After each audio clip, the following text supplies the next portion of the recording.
Welcome back to the Win with Dice podcast, a podcast featuring members of the Win with Dice team, and continuing this week, a special guest. Joining me is Ramon.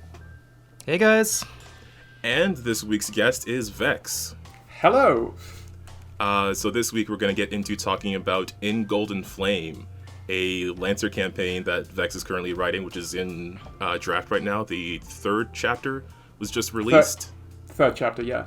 So really excited to get into this because I've been trying to work on my own one-shot, so talking to someone who's making an actual campaign is going to be very interesting because I've been struggling for like a 3-hour game, and you're making a whole campaign. So I'm really excited to get to talking to you about all your inspirations and things that are going into this book. Yeah, looking forward to it. The continuation of, Lancer Month. The Reckoning, or whatever we called it the first Lancer time. Month Part 2. Yeah, The Reckoning. If you're new to the channel or the podcast, this is a podcast all about tabletop RPGs, running them, playing them. Calvin and I take a casual approach to GMing and, talking about doing the hobby. Just to kind of show the other side of the screen isn't so bad, and, maybe you want to jump behind there and give it a shot. If two goofballs in Canada can do it, I'm pretty sure you can. So, yeah, that's the show, folks. Yeah. If you have any specific questions or anything you want to ask, or anything that's keeping you from running your own game, just hit us up on social media at Win with Dice, drop a comment below, or go to our website where we have a comment box that so far is just me testing it out and a occasional spam bot. So I really want to get into talking about this book, but before we go, we have to start with the most important part of the show, which is the Win with Dice Weekly GM Tip of the Week. Yes, the Win with Dice Weekly GM Tip of the Week, brought to you by Ramon. So continuing off of, a game of what's this game called? Hearts. I just call it Hearts, but it's Hearts of City, I think that's called. I want to call it Hearts of Darkness, but I'm pretty sure that's the wrong name. Yes, continuing off of that, I played another session the other day, and my GM is killer at it. It definitely has like the vibe of, horror and nonsense and really scary stuff that was way bigger than you.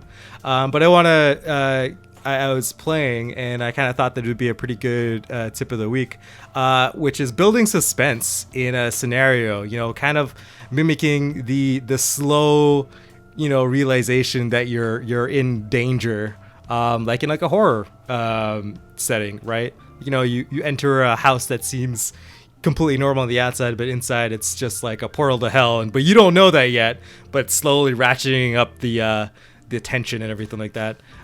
So my GM started off slowly having some wacky stuff, like the floor would break, and then slowly like adding in more dead bodies, and we would do stuff and try and figure out like, is the house is it this thing just built? It was an inn, sorry. It was like an inn in the middle of the heart on like the second layer if you play that game, where a bunch of crazy shit happens. And so the inn is like, the floorboards kept breaking. Like underneath the floorboards was this cavern. We keep finding like dead bodies everywhere, which isn't that abnormal because the game just has dead bodies everywhere because that's just the kind of game it is, right?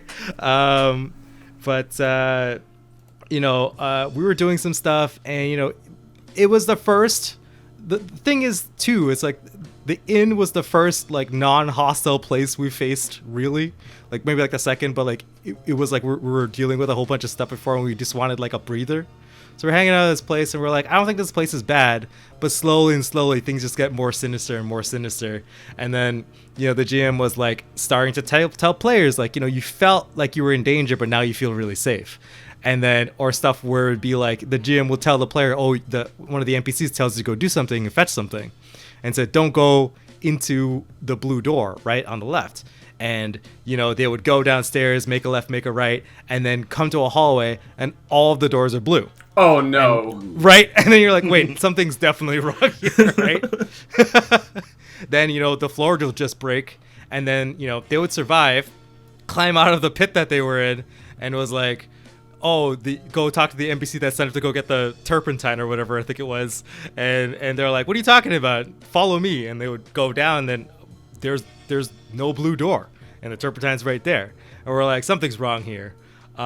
Then slowly started to like drop little hints everywhere. So the idea is like, if you're trying to do a horror setting, just start very small and start somewhere safe, somewhere where the players think that they're safe, and start putting little insidious bits.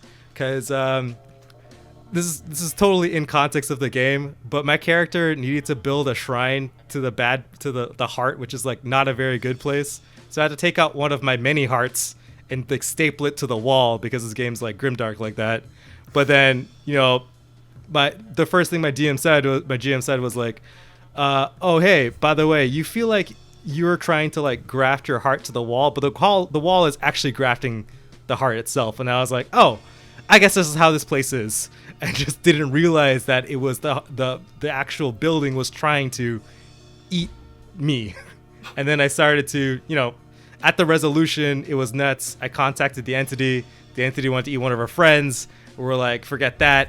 And a couple of rolls later, we were out of there, and this giant inn was just slowly walking away. As you do. Yeah, as you do. And that's my GM tip of the week. Do a monster house. I mean, partially that, but also Partially that. Yeah. In terms of like establishing suspense in tabletop role-playing games, I would say it's very similar to the way sort of good horror movies do it, in that like you kind of want to establish something fairly normal first, so that you can slowly tear it all apart. Like there should be this sort of this veneer, this sort of like very thin layer of normality over everything. Like you should give them you should give your players a sort of something that seems familiar, and then slowly strip like parts of that familiarity away.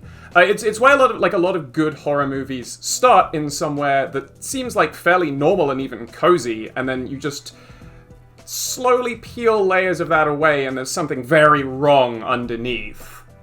That's sort of how I've always tried to like. I don't run horror scenes in my games very often, which is funny because like the chapter I'm currently writing for my book is a horror. It's kind of like a horror adventure, but you kind of need to establish that something that the players can relate to, and then slowly take it away from them, and that's very good at building suspense, I find. Yeah. That is 100% what happened to us. It was like, oh, by the way, the game is called Heart, the City Beneath. So yes, this game is crazy if you're into horror and darkness, and you know those beings that are bigger than us kind of deal, and having the whole psychology of being in a very terrible dark place that everything's trying to kill you. This game is really cool. Definitely having some fun in it. Very different from the genre of game I normally play. I'm very much a heroic role player, so playing a weirdo is a weird scared person is like, it's very different from what I'm is, but I like it. But yeah, that's your GM tip of the week. If you're if you want to do a horror thing, start somewhere safe, start somewhere benign, and slowly just ratchet up the weird scariness. It also helps that like maybe at the end of it you have like a combat or something, but sometimes the scariest thing is that I don't know if we can fight this thing, we need to just get away, right? Like running away is the goal, you know, not the last resort, right? It's like the only thing you have to do. You can't actually fight it, which is also kind of fun in its own way. Yeah. Which is something that players might not always do, but if the game mechanics encourage it, that's great. We will have a link to Heart, the City Beneath and below. I think we already posted one last week because we talked about the game last week. So yes, that's where all of my GM tips are coming right now, because that's the only RPG I'm actually playing in right now is Heart, not Hearts. Yeah. All right, so yeah, go check out that game if you want to do some horror stuff. But let's get into some Lancer stuff, or some space stuff, or some other futuristic genre stuff. Let's talk about in Golden Flame. Well, let's first off introduce our guest Vex. How much do you want to say about yourself, like your experience playing Lancer and things like that? Or just who you are, so people know who you are? I'm Vex, sometimes Vex Werewolf. I go by Vex Werewolf, all one word, on Twitter, Tumblr, and those are the only websites I use. I'm taking a break from Twitter right now because it's a hell site. Yeah. But I am kind of an angry person on the internet. I would describe myself. Okay. I run role-playing games. I talk about my hyperfixations a lot. I have a lot of nerdy interests, I suppose. Man, I'm this is a weird way to describe myself. This feels awkward. But like I got into Lancer early last year as sort of my Dungeons and Dragons campaign had just fallen apart, and one of my players liked me enough to say, hey, I wanted to try my hand at running this the system that recently came out, Lancer. It's kind of like it was a bold choice for them, I think, to describe it as it's a lot like Dungeons and Dragons 4th edition, because like I know like Dungeons and Dragons 4th edition, I think we've all warmed up to it in retrospect, but like a lot of people had a lot of like sort of kind of reflexive negative associations with 4th edition.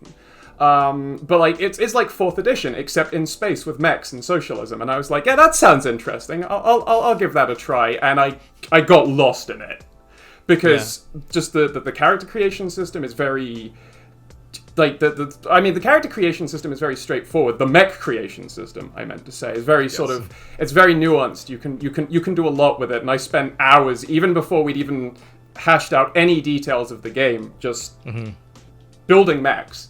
Oh yeah, capital S synergy, man. Like when I saw that you could just have any bits of anything on anything, I was like, no, stop. It's too much power. Like, what do you mean? I could just do what I want. I never had the reins let go before, and the game impressed me. That, to be fair, the first thing that I saw about Lancer myself, I was the one that introduced Lancer to our gaming group, and the first thing was like, oh god, the mechs are so cool. Oh wait, you mean I could literally choose anything? I could make my own mech? And I was like, oh god, the socialism's so cool. And I was like, everybody's a person, right? Like there's no actual bad guys. And I was like, it's like real life, but in space and lasers and stuff. And that's basically why I was like, this is gonna be a good game. And then I forced everyone to play it. I bullied them into playing their first game, and then good on you. They liked it. They definitely liked it. I mean, I'm friends with a bunch of anime weeaboos, so like, we're like, it's like Gundam, and they're like, yes, please give me the Gundam. I don't know how much I fall into that category. I just started watching Neon Genesis Evangelion like 2 days ago. Oh god, Calvin. Oh, you're in for a ride. Right. I've only seen like 3 episodes, but it's very good so far. Well, good luck. My suggestion is get ready.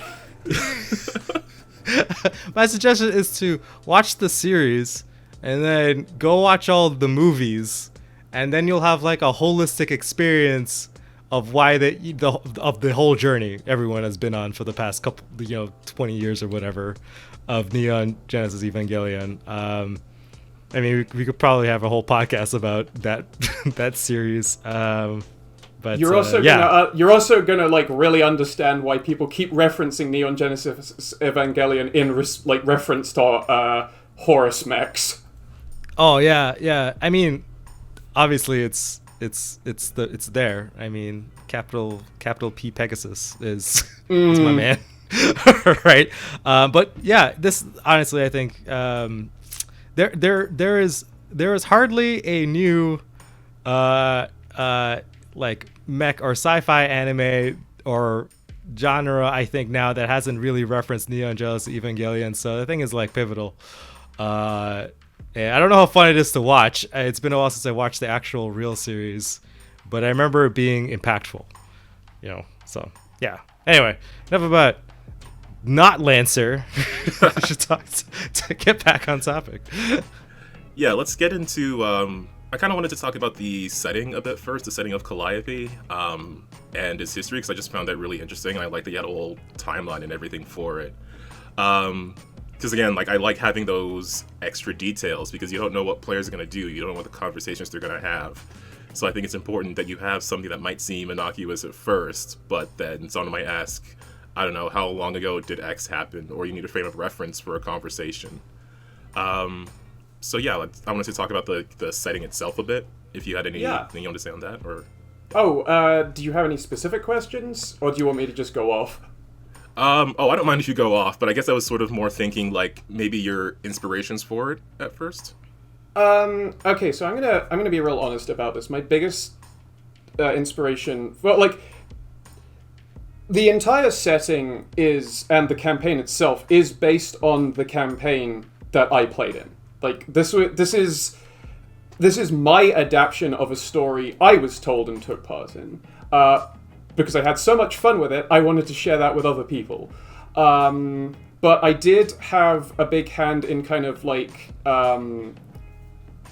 sort of expanding the lore behind it, because the Jasmine, the GM who ran that game, kind of just handed me what she had on the setting, and was like, it was quite sparse, and that was fine. That was fine for a campaign that we were just playing in. But I was like, if I released this as a module and I were a person who was buying this module, I'd want a lot of detail. I'd want to be able to go into, you know, the backstory of this setting.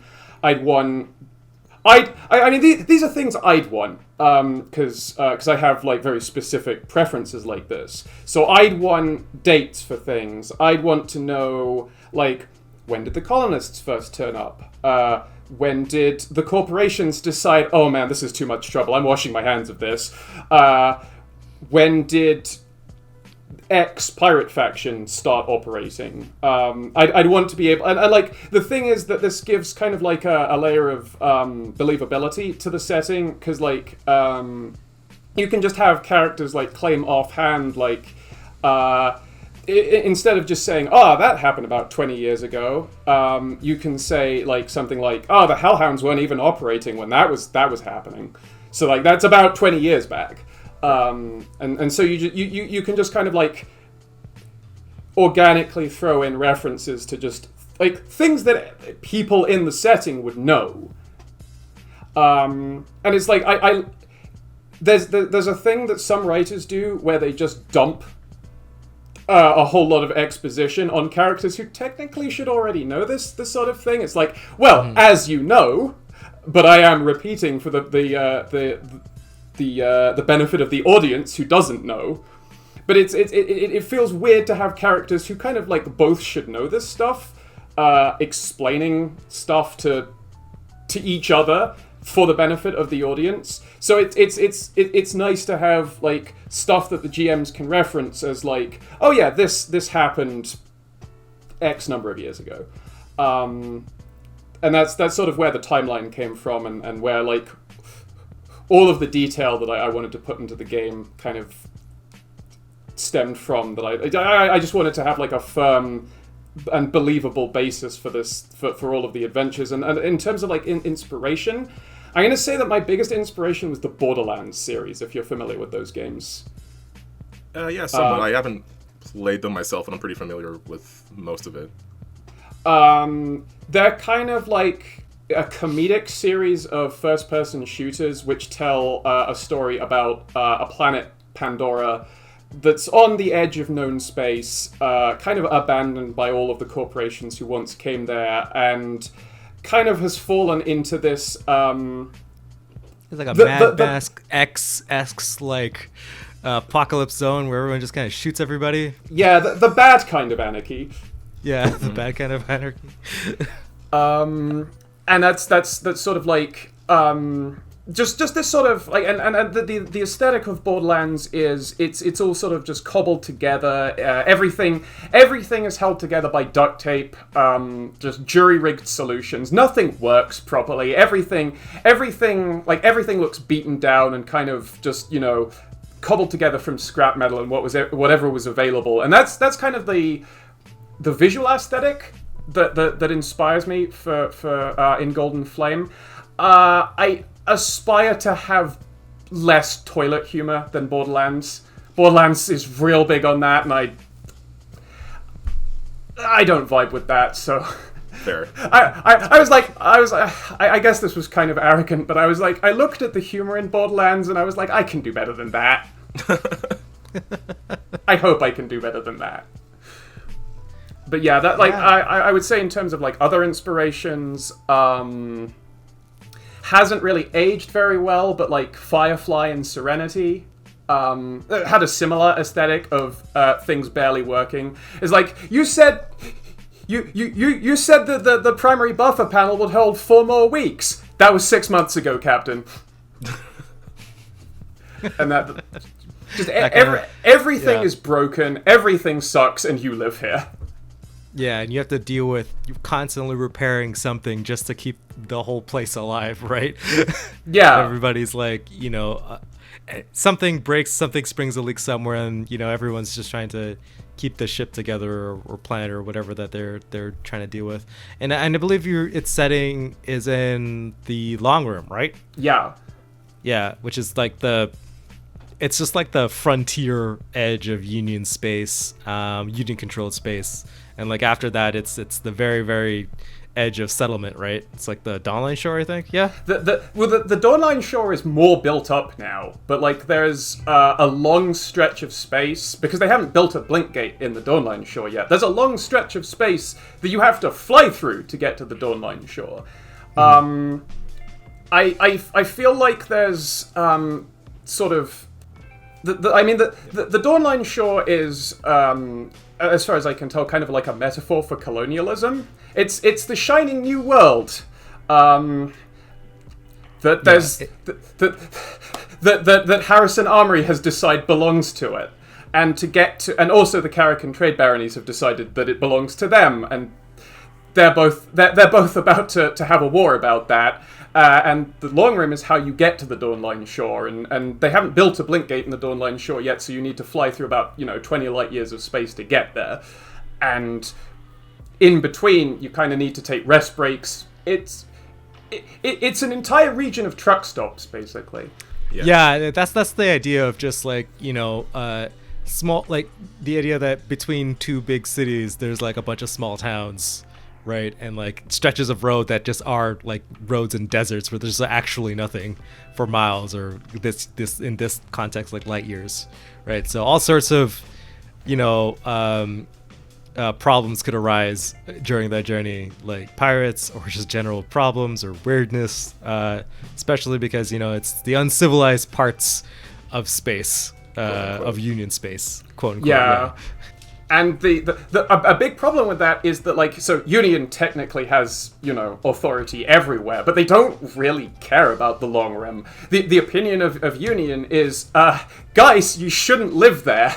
It sucks there. Live somewhere better. There's all this Union everywhere. Why there?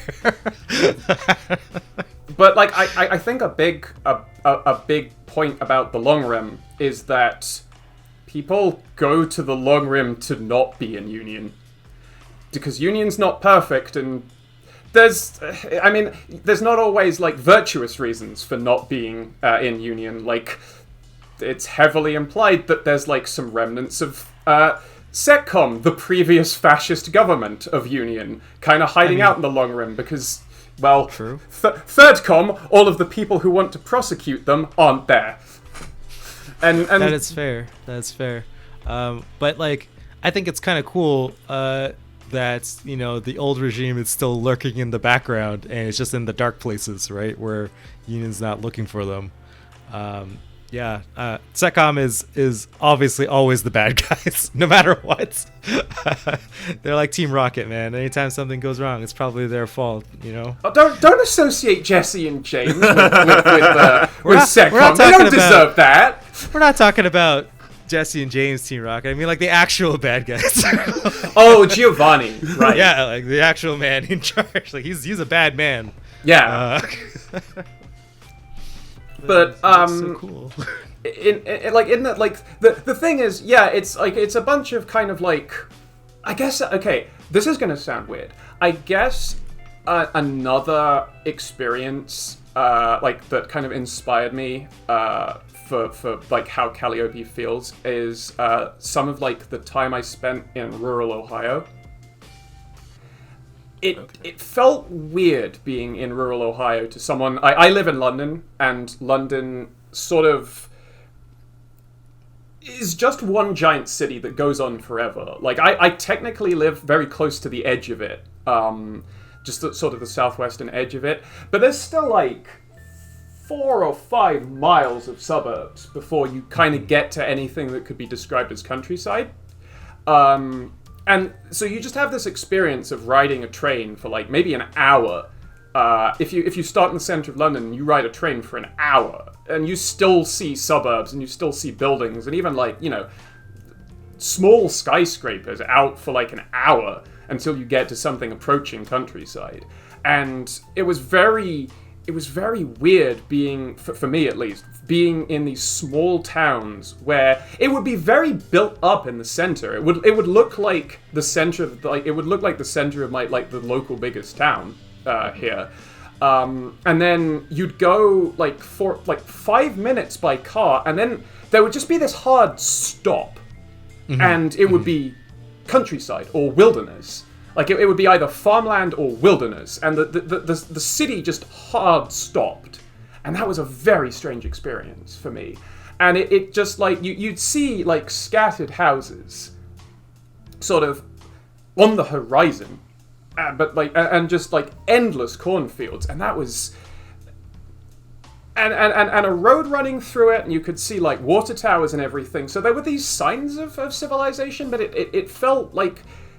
very, very odd to me to just be in this sort of very isolated area where there was, you know, hundreds of meters between houses. I guess that's kind of showing my limited experience as someone who spent most of their life in a city. But, like...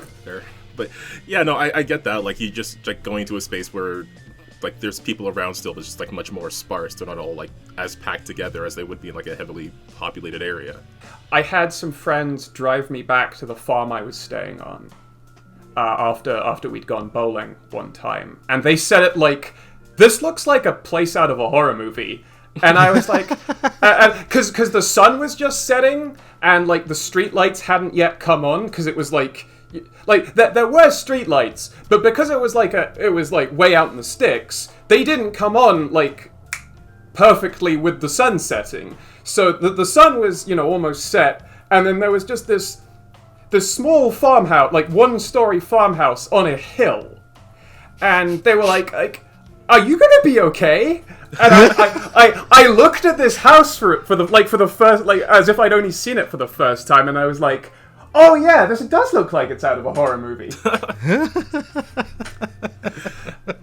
Nice. Definitely, you know, rural Ohio sounds about right. For sure. I never went to Ohio, but I've definitely. I mean, in Canada, it's kind of the same thing. We there's like pockets of, like, if you don't live in the GTA, it's just like that. I actually visit Toronto occasionally because my aunt lives up a few miles outside Kingston. Okay. And I get the same feeling out in sort of rural Ontario as well, actually. Yeah. Just sort of like the small towns north of Kingston. Although they're a little bit sort of, I'm going to say, better arranged than the ones in Ohio, so they've got that going for them at least. Sure. No pokes at Ohio, all right? Listen. Fourth place. I'm just kidding. Definitely understand there's like, limited government oversight, limited intervention, possibilities because, bringing it back to Lancer, it's like this place, there's not a lot of people, so there's less. If you want to disappear, you can just disappear. Yeah. Right? And it's like, I've kind of arbitrarily decided it's about 10 light years from the nearest blink gate. So if you want Union's help, it's gonna be a while. True. All right. Which I guess sort of leads into the campaign story, which is like you as in like the group of PCs or the party. You're more like this band of found family trying to, defend your home, such as it is, against this apocalyptic cult. Which, by the way, I like that you had the whole elevator pitch thing here, because sometimes as a GM, it's hard to sell like a book or a campaign to your players. Like you have to summarize it yourself. So I like that it's provided there. Oh yeah, like I felt like it's good to have that out front because players really do need to be invested in a game. Otherwise, what's the point of, spending 3-4 hours every week on this if it's not going to be engaging? So you want to get that like real quick out front, is like, is this a thing you're interested in? And I wanted it to be a little bit humorous because the campaign is meant to be, it's meant to have heavy parts, but it's also meant to have levity. It's not meant to be a miserable, constantly stressful slog. It's supposed to be funny. It's supposed to be relatable. I know that word gets thrown around a lot, but it's like I wanted people to have fun playing this. I didn't want it to just be like, I mean, I guess to the characters, it probably doesn't feel as good. But to the players, I want them to have fun defending their home from an apocalyptic cult. Yeah. Because otherwise, why are we playing this game? Exactly. Yeah. Right.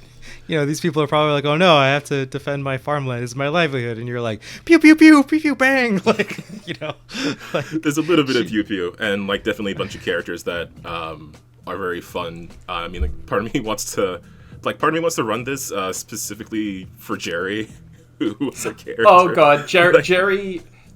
So, Jerry is a character Jasmine created, and he is a mess. He is a nervous wreck of a man, and like. He's not even supposed to be here today. He's the acting station director. That's made very clear. He was not elected to this position. He had to step into it because the previous and vastly more popular station director, Bai Zishan, disappeared 3 years ago.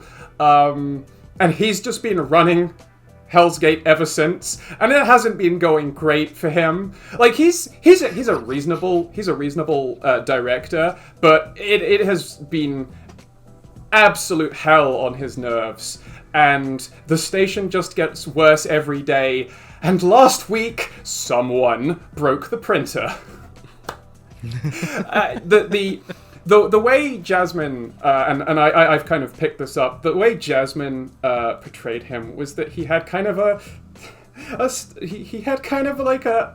voice that sounds like he's about to, just about to like break into tears at all times. Yeah, I was getting that vibe as I was reading, like the scenes with him. Just I don't know. I really like the idea of like no one wants his job, but they'll complain about how he does it. And he only has so much water to put out multiple fires. And he'll do his best to put out all of them. It's just, again, only so much water. Yeah. That's awesome. I also wanted to touch on, because you did put so much, I would say this is a robust is the word I want to describe this, system, like planetary system. I mean, you have several planets here and several orbital objects with, lots of minute detail in them, I think. More than I ever thought about anything that I've created, for sure. And as well as, like, you've kind of surmised, like, different travel speeds, right? Like different levels of acceleration, which I think is phenomenal. It adds like this crazy level of realism that, you know, you can talk to your players and be like, how much are you willing to risk it, right? Like, how fast do you want to go to get to where you want to go? You also added like travel distances. I think it's crazy. This is definitely something that Calvin likes. Calvin likes to know how far things are away from places, right? But the fact that you've already done some of the math and just be like, yeah, it's 6 days. What do you want to do with that information? You know, it's awesome.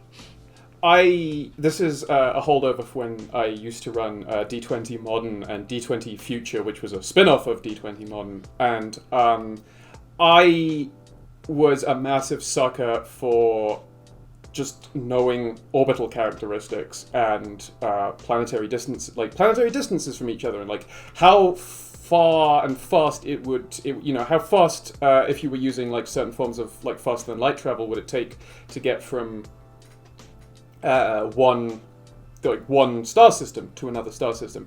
Mm-hmm. And I got this piece of software called Astrosynthesis, which is like a star mapping tool that lets you sort of design entire star systems. And I hadn't used it in years before I wanted to model Calliope, and I just had to remind myself how it worked. But like after I'd gotten back into it, like it became very easy to just like model the whole system.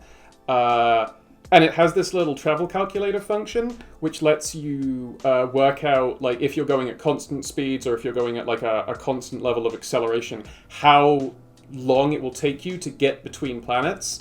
And I just decided like, because all of the times that it takes to get between locations in the main body of the campaign, the stuff that I've written, those are all written down in like the beat briefings themselves.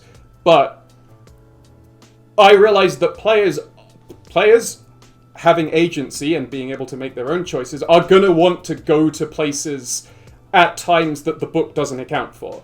And the thing is that there isn't instantaneous travel between planets. It's like The Expanse. You have to travel at you have to travel several days to get between certain planets, unless you're using the near light drives, which you get close to the end of the first act. But you don't want to use them too often because you could die. Yeah, because they harm you. Yeah. Yeah. It's like in The Expanse. Which is another inspiration, by the way. They have fusion drives, which are efficient enough that you can essentially accelerate at 1G until you're halfway there, flip the ship around, and then decelerate at 1G. So you're essentially always under gravity. And that's also a really efficient way of getting around places. So, and usually it takes, like 5 days. I think the trip between your home station, Hell's Gate, and the basically Space Las Vegas, Icebreaker Borealis, that takes 11 days. Technically, because planets move, the travel times would change, especially with the planets in the inner system. But I didn't want to model that. That's a little too far, right? You gotta know where your line is, yeah.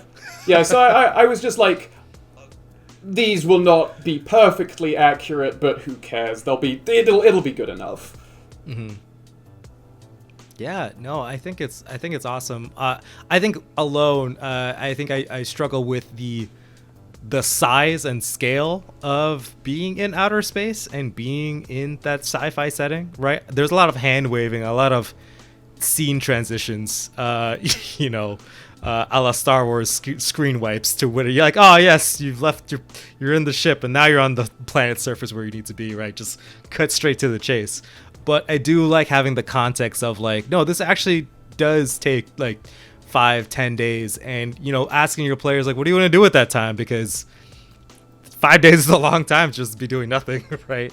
Like it gives the players options to do some I don't know if that like side quests, but just do like some personal stuff and invest a little bit more into their character, or maybe other characters or other NPCs, or just engage in something else that isn't just directly tied to beating up the bad guys and saving the day.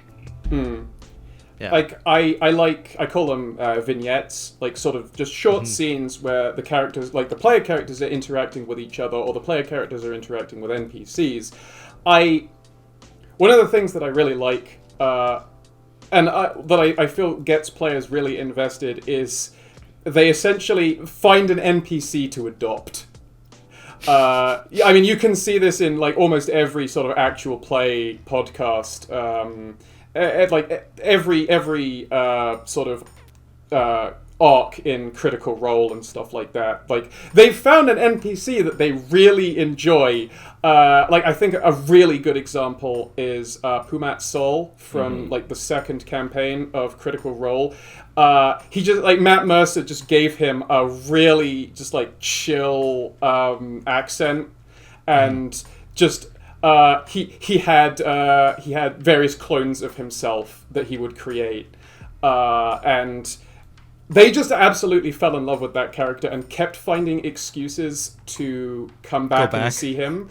And then Matt Mercer, I think, very much later, put him in a situation where he was in like severe danger during, I think it was like a fight with bunch of demon cultists, probably. I can't remember. It was a long time ago. Was it with the Laughing Hand and some other guys whose name I forget? I only remember the Laughing Hand, really. I forget the rest of that. I could not tell you. But they threatened Pumat Sol, and this you could see that this generated a lot of engagement from the players, and it's like. So I've written a lot of characters. I think I'm kind of segueing off here. I guess I'm sorry about that. But like, I've written a lot of characters. I'm just like throwing a lot of different ideas at the wall, hoping that every PC in a given campaign will find one person that they like or at least tolerate. And so when there's threats to the station, when there's threats to the system, you'll be like, You've threatened the NPC I've adopted. Now you have to die. Is Jerry okay? How back to station? How dare you make Jerry cry? Right? Oh man, I mean, like, how do you? That's so hard to do on purpose. At least for me, I would find that hard to do on purpose.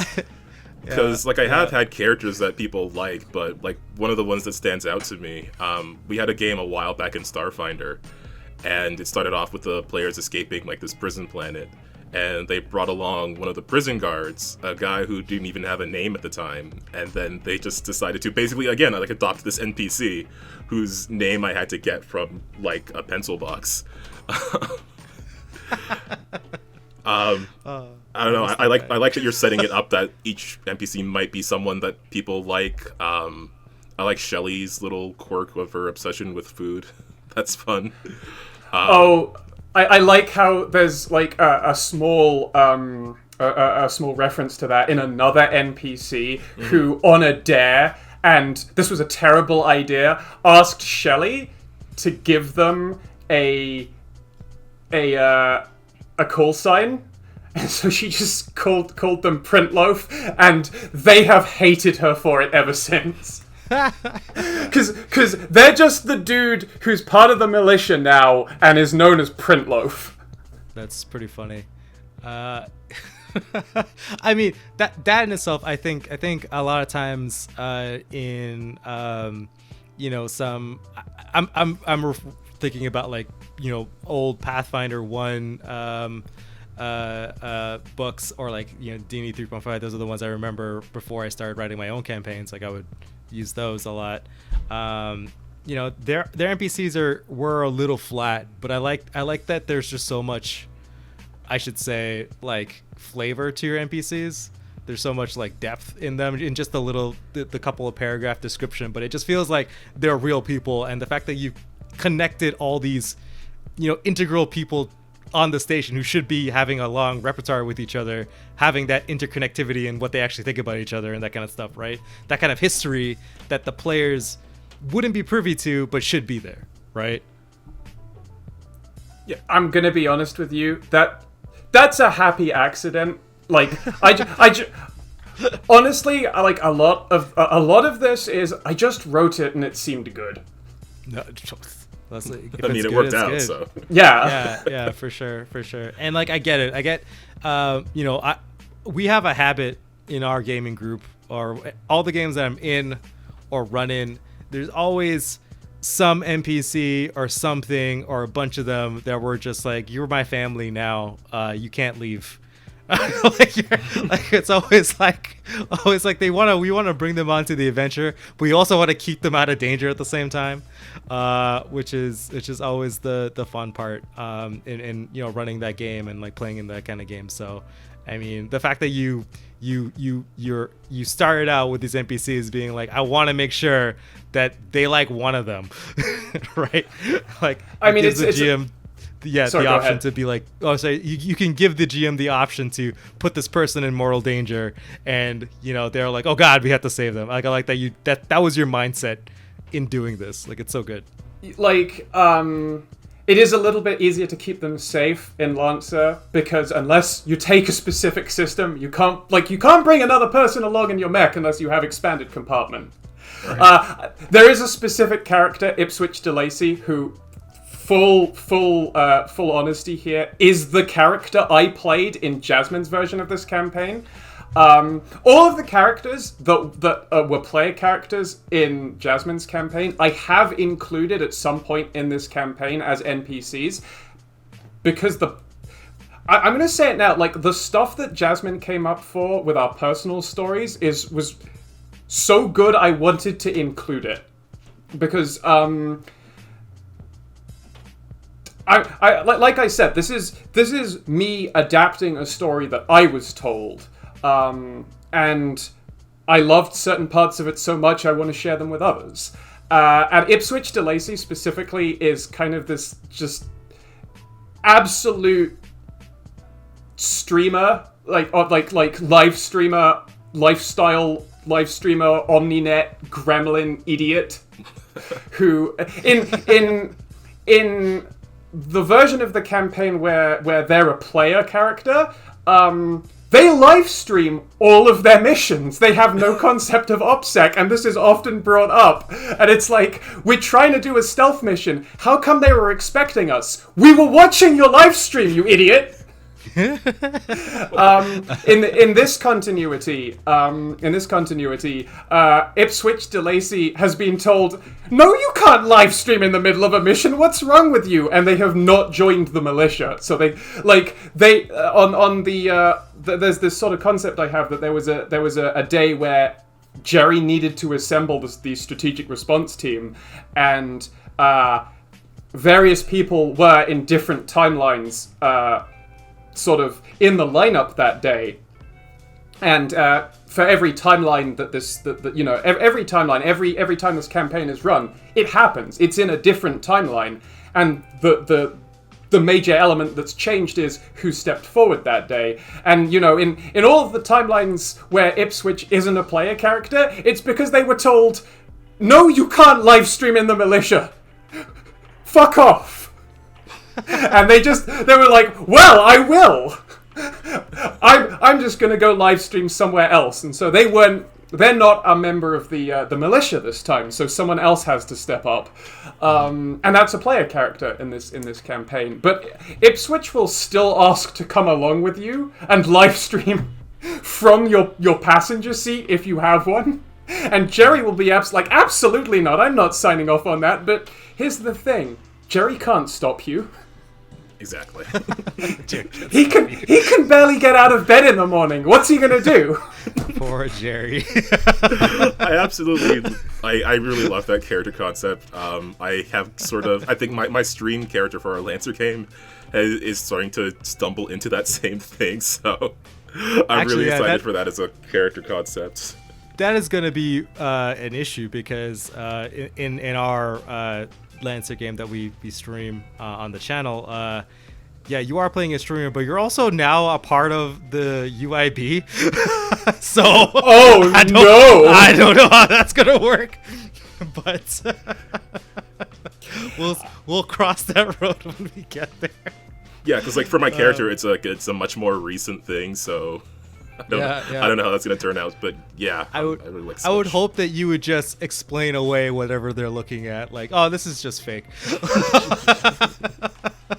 When I was playing Switch, I had this running joke that in order to stream the sort of things they were streaming in Union space, they had to have Union-mandated cognito hazard censorship software that would just, if anything, like if weird space shit starts appearing, it would just put like a black censor bar over it. And it's like, oh no, you guys can't see this. And like we had it pop up on certain things that would like you wouldn't expect. Like there was this truly cringeworthy logo for some sort of like scam product. It was just a glyph. It was some Horus bullshit. It was just a glyph that if you looked at it, you immediately understood the benefits of this product. They were all lies, by the way, but it was just a glyph, and it was the perfect encapsulation of this product. And like the censorship software is like, no, having none of that. Just block that out. Not showing billions of people this. Oh, no, I want that. Yeah, and it was, it kicked in. It kicked in immediately when we started having to fight the. Oh, this is actually a spoiler for No Room for a Wallflower Act 1, so I can't necessarily talk about what exactly we were fighting, but it was. I'm just going to say we were fighting a cascading NHP, and the Union software, like censorship software, was like, no, we're not broadcasting this. This didn't happen. This did not happen. NHPs are perfectly safe. Yeah, I really do enjoy that. That is actually pretty funny, and I will probably steal that. So. Oh please, absolutely. This just sounds hilarious. Of a character reacting to a black box on the screen and be like, oh god, what is that? It's just like a black box, you can't see past it. It's so good. Anyway, yeah. Getting a little bit more back on topic here. Well, we have talked about, like, we've sort of like touched on some character stuff. I don't know how much in detail you want to get with the story and stuff, because I know you definitely don't want to like spoil any of it. But we can maybe talk about the main antagonist or like main antagonist group, the Faith of the One. The faith of the one who is plumed in golden flame. Yes.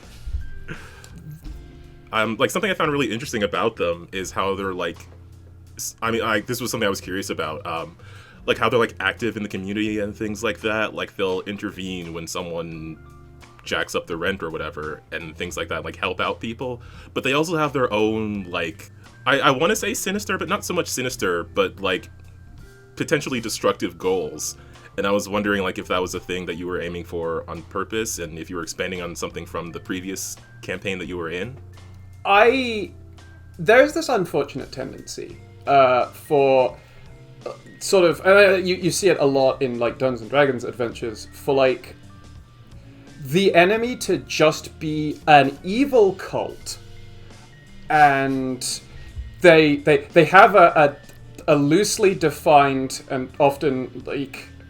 I hate to use this word, but problematic association with real-life religions, and it's not very like it's sometimes insulting, and it's often not very believable. It's like you guys are worshipping Orcus, the demon of like the demon lord of undeath. You know that's not going to work out well for you, right? There's no way you can think that. There's no way you can think that's going to end well for you. He's very very open about his goals, and it's not particularly believable, and it doesn't make for sort of nuanced antagonists. Which I think a good thing about Lancer is that, apart from Setcom, all of the bad guys, all of the people who are conceivably bad guys, have sort of at least understandable, if not necessarily relatable or justifiable motivations. And I thought I wanted to have an antagonist that they have an understandable rationale behind what they believe, and they have understandable, if not necessarily relatable, goals. Mm-hmm. They come from the long rim, and life sucks in the long rim. As I write in the book, it's not hard to believe that the end of the world is nigh when literally hours from now there could be a vacuum seal failure and you all die. Right. It's not hard for a religion that says this world has no right to exist if there is this much suffering in it. When you see how post-scarcity and wonderful and peaceful and fulfilling that the life of a core world citizen is in Union, and then you're out on the frontier, and they could so easily bring all of that happiness and that technology to you, and they don't. And it's the concept not just of this world is hellish and full of suffering, it's this world could so easily not be full of suffering. It would be so easy for it not to be. Right. This world has no right to exist. We need something better. And that's not necessarily something that is justifiable. It's not necessarily something that you can relate to, but it's something you can understand. You can understand that anger at a world that is... I gotta say, I snuck in a little bit of my own feelings as a trans person living in Britain right now of there's no need for how shitty things are right now. Right. Things could be, not only could be better, they could be better trivially. And it's difficult to look at, it's like, especially for the cult of the One, it's difficult to look at how good things are in Union and how bad things are here and think, well, fuck it.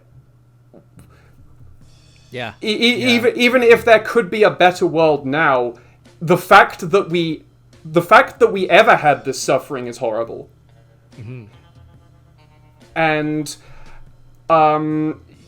he hasn't kind of, like, he's introduced in the third mission, Ignatius Aurum, kind of the high priest in Calliope of this because like the faith exists as sort of two levels. There's the sort of the public face, and you meet members of the faith of the One who aren't members of the cult. There's the inner cult who are actively trying to end the world, and the faith who's kind of quote unquote actively trying to end the world, but they're essentially just singing hymns and hoping that the world ends.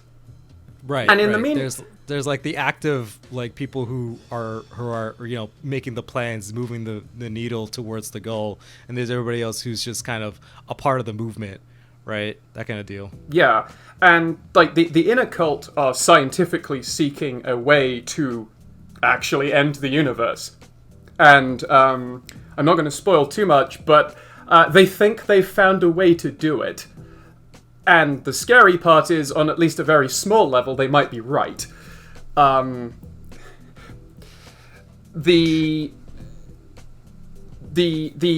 meet members of just like the outer faith who have no idea that the inner cult even exists, and when they find out, they're kind of horrified by it. And the inner cult are led by people who genuinely believe that we need to burn everything and start over. They worship the One who is plumed in flame and gold. Plumed in gold and flame.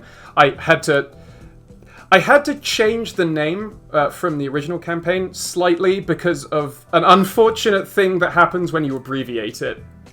In Golden Flame, the One who is plumed in golden flame is a phoenix. They rise from the ashes when they are burnt, and the hope of the faith is that this will happen to the entire universe, that something better will rise from the ashes. And it's kind of a metaphor for accelerationism.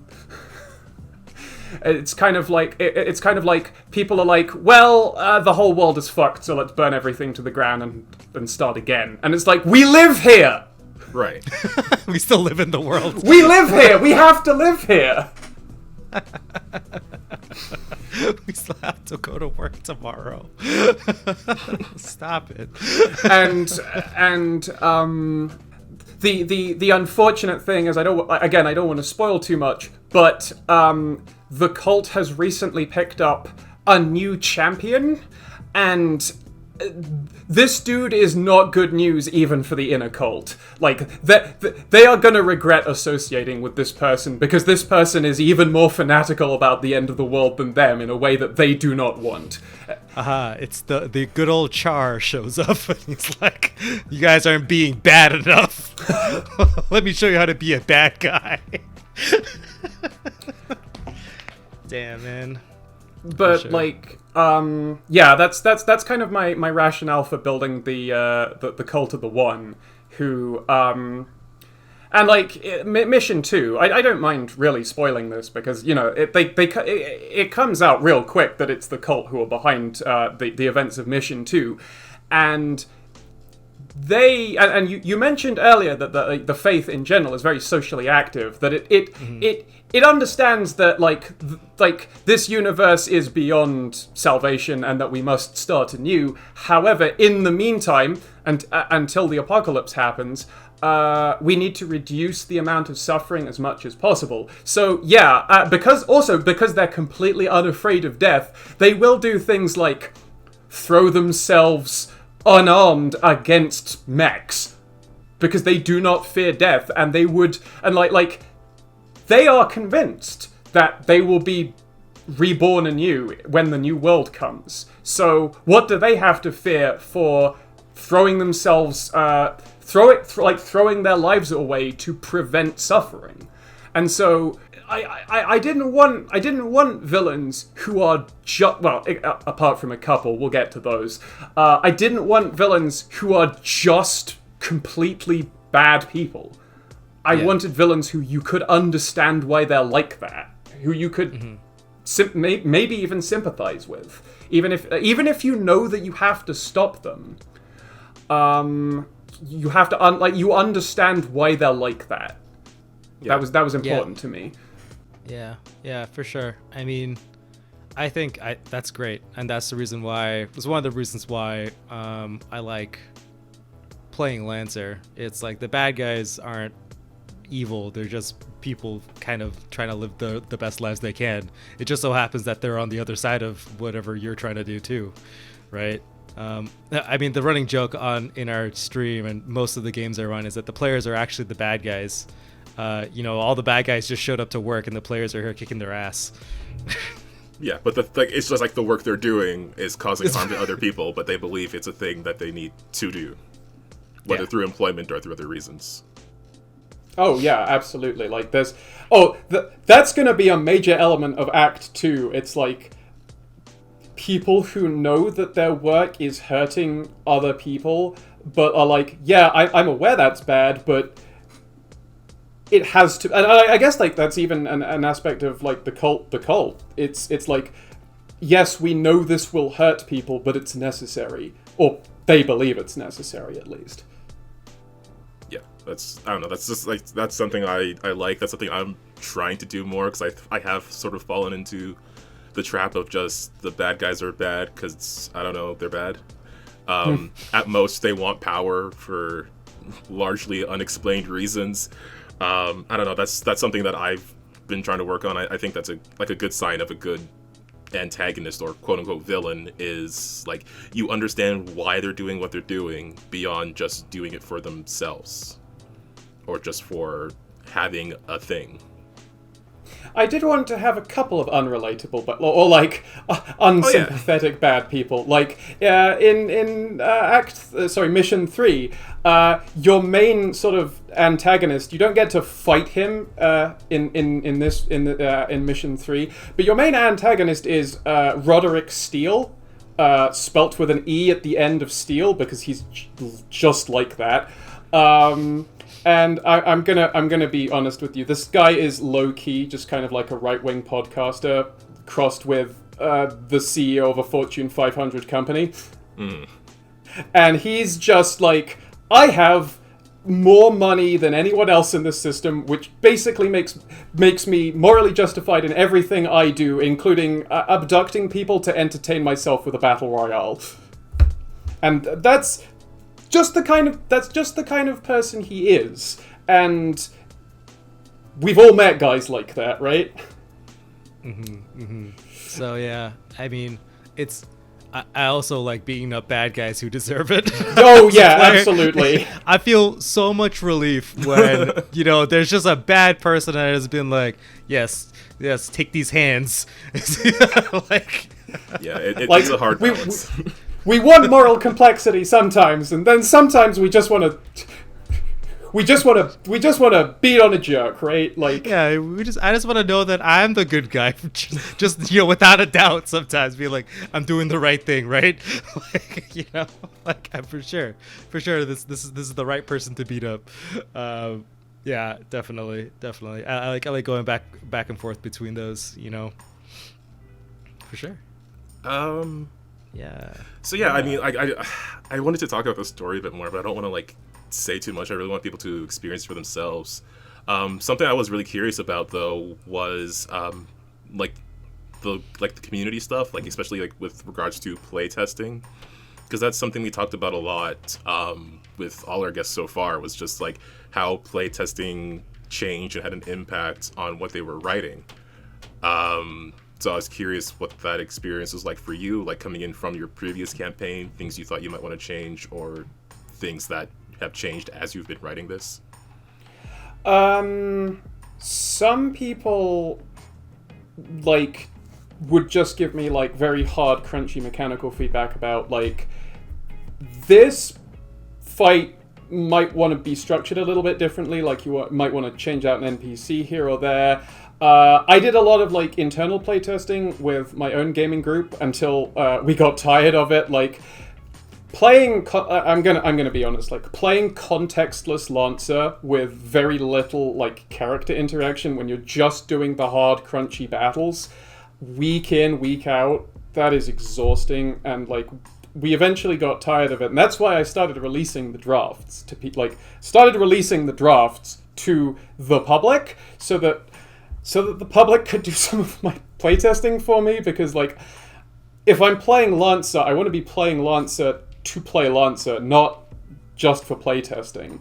And it honestly got me a lot of good feedback on not just the hard mechanical stuff, but like I was fascinated to see how other people were interpreting the characters. And a big worry that me and Jasmine discussed is that like a whole bunch of like no one's going to interpret the characters in precisely the same way that we do, and a big fear of ours was that like a lot of players will just reflexively hate authority figures for no particular reason other than that they're authority figures. And we were worried, it's like, both of us love Jerry and would die for him. Me and Jasmine. Like, Jasmine because she came up with the character, and me because I got to spend like 13 missions working with this dude who is lovely and I love him and I would die for him. And we're like, are people going to interpret Jerry in the same way? Are people going to see him as the neurotic soft boy who must be protected at all costs? And I'm absolutely delighted to see that most people have. Like that was one of the most encouraging things that happened in playtesting. Is like everyone loves Jerry, and I'm like, yes, got him. but an aspect mission accomplished, right? Yes. But an aspect of like someone OXOX sent me their notes on just like world building notes that they'd made on top of everything I'd written. And it was very different. Like, it was very interesting seeing my setting, like, interpreted in slightly different ways. Like in their version of the setting, Hell's Gate was actually owned by Impact Dynamics, and Jerry answered to Roderick Steele. Ooh. So Jerry's boss was Roderick Steele. And another thing that happened was, like, they had added these essentially like ice particle storms in Stygia's orbit, so that sometimes your home station, Hell's Gate, would be battered by snowstorms. And like there was this major danger that, like, the snowstorms, whenever Hell's Gate had to ride through one, would pull on it and slow its orbit. And so that, like, you can't, like, it had, like, thrusters installed so that it can essentially station keep. But you can't fire them during a snowstorm. So if a snowstorm went on for too long, Hell's Gate could just, plummet into Stygia's atmosphere, and that would be the end of everything. So there was this feeling of even more urgency, that, like, things could end any day now, even more than in my own setting. And, like, they'd adapted, like, a very minor character, Signal, who you fight once and then he's never talked about again, into a major character from a player's backstory called Paradox. And I found that, like, fantastically interesting, because that's a thing I'd never even thought of.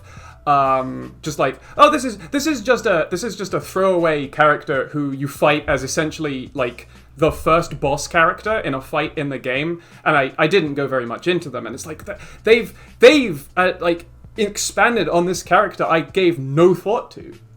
And another thing that we found in our internal testing was that I had to give better reasons for characters not to do things, because briefly, the cult wants to power up a big laser on the Icebreaker Borealis for reasons.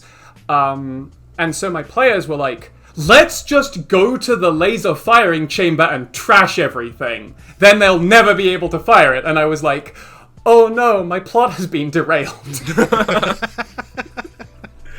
And so I developed this little sidebar. It's like, what if your player characters decide to go and break the laser? We should have a reason why they're not allowed to do this. And I was like, no, that's not actually. You should never say no. You should, or at least you should try to avoid ever saying, like, outright no to your players. I just gave a long sidebar full of reasons it's a terrible idea, and if your players do this awful thing, here's how to structure the fight. Yeah, there's consequences for doing those actions, but they still can. Yeah, like, there's big consequences for doing these actions, big negative ones, but, like, if your player characters insist on this, here's how you do it. Good luck. Another thing that we discovered during playtesting of Mission 2 was 3 sections to the mission is probably too long. So there was originally, like, there's currently 2 investigation sequences in Mission 2. There used to be 3, and I discovered that this was exhausting.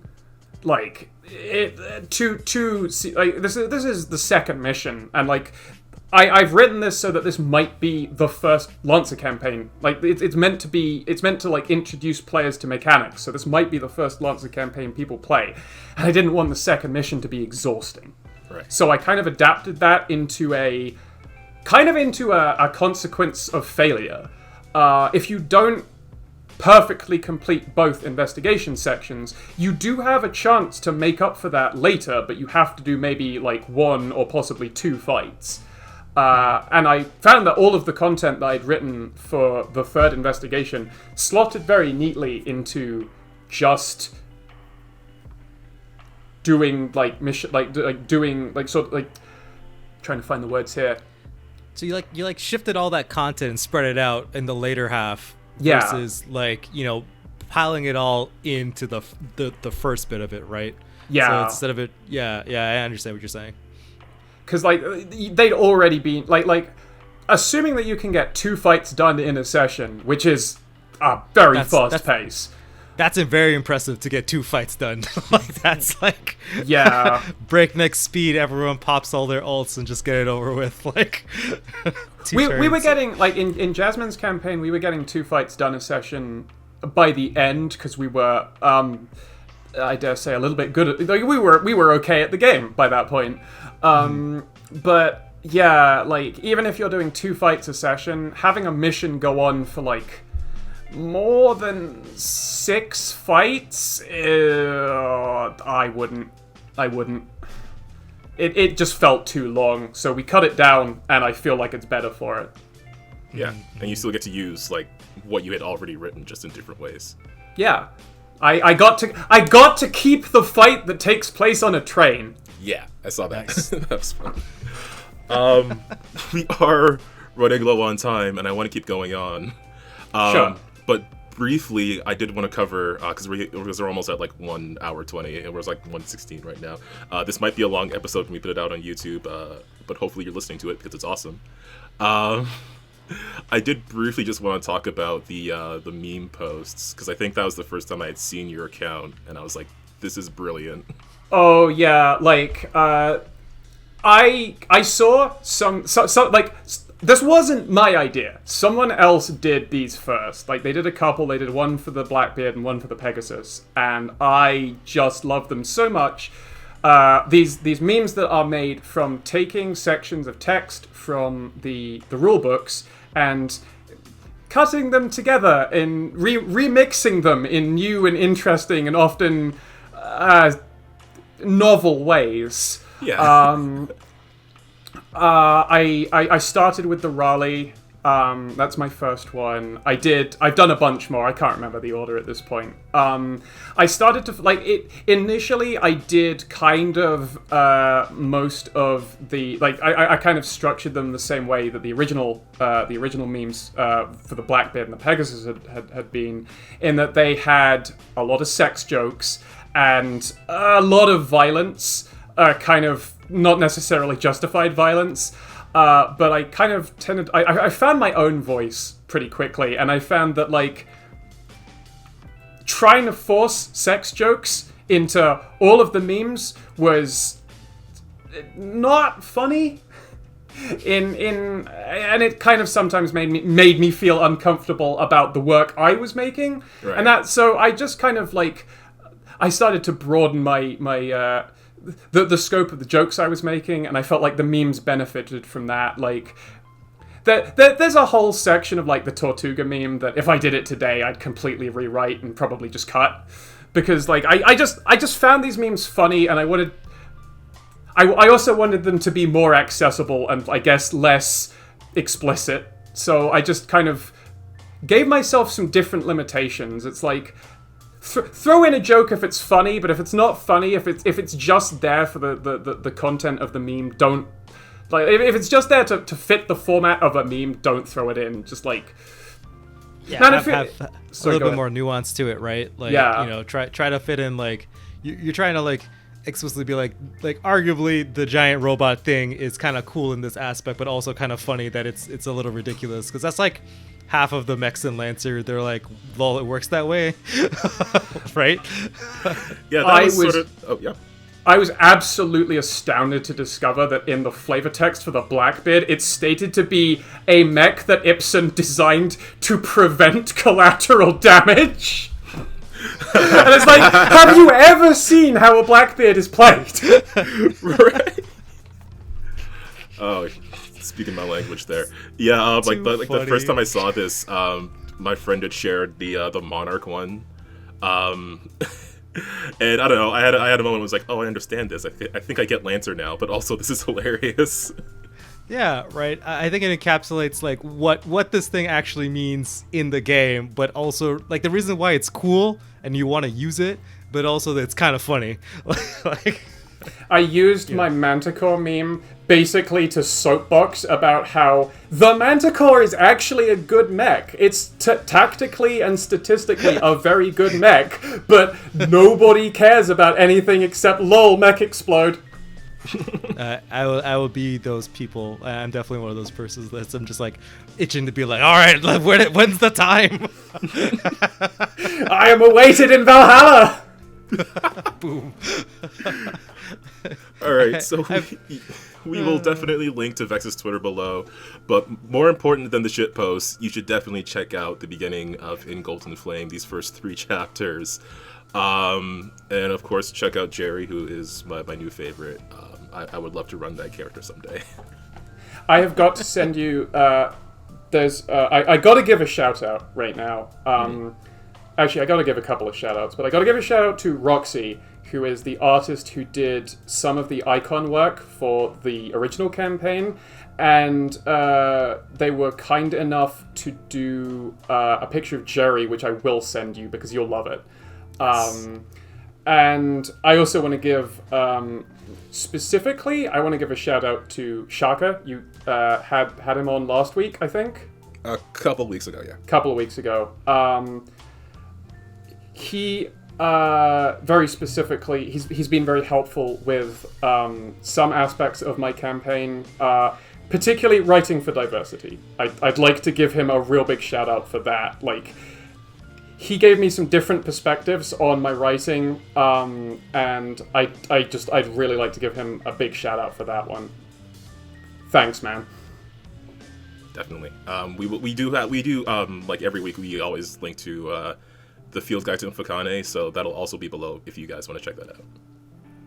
That is essentially my favorite supplement for Lancer, by the way.